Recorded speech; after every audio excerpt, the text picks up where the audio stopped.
he just seemed like a whole new person when I was leaving than what he was when I sat down first before.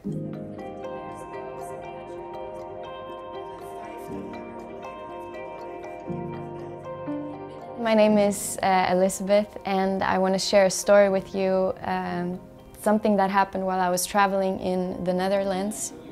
I was visiting Holland with a few friends of mine, and we're going to just be a part of a church and what that church is doing here in the city. And I was out, the sun was shining, and I just wanted to sit down and relax. I was quite tired that day. I just sat next to this older man on a bench next to him. And the first thought I had when I saw this man was, oh, I think he maybe has some pain in his body, or he doesn't look that well, his eyes doesn't look that well, I don't think he's doing that great. And he starts small talking with me. And eventually I felt this I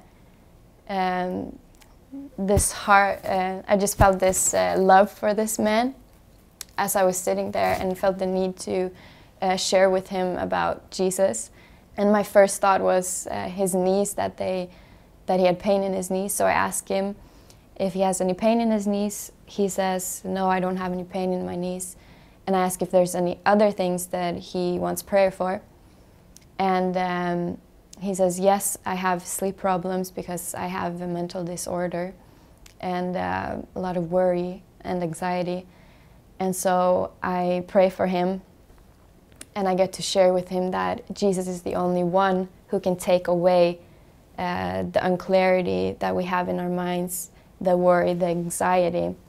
And I asked him, did you sense anything as I was praying for you? Did you feel and experience anything?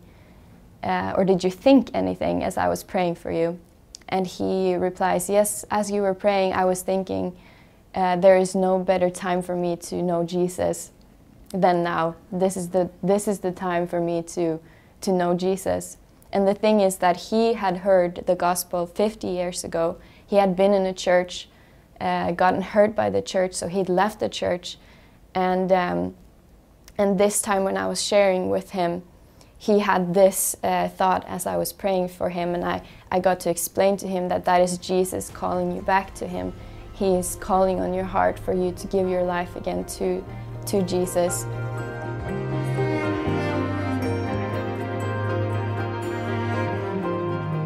So we sat there in silence for a while, and it seemed like he was thinking of something that he wanted to say. And eventually he folds his hands and he bows his head and he starts praying.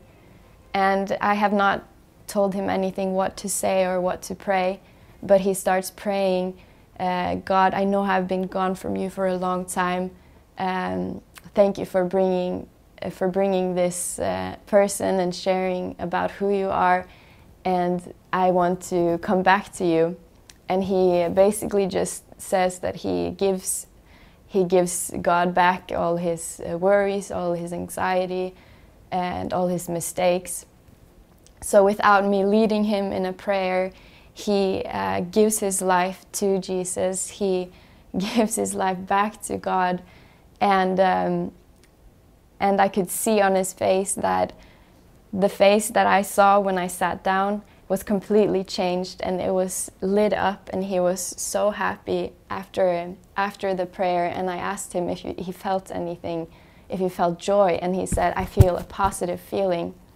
And I got to explain to him that is Jesus in his heart, and he will keep on giving him joy, and he will take away the burdens and the anxiety and the lies. And I got to share with him that he could download the Bible app and read through the Gospel of John to understand more what it is to be a child of God. So he did that, and he was super encouraged, and he has gotten his joy back.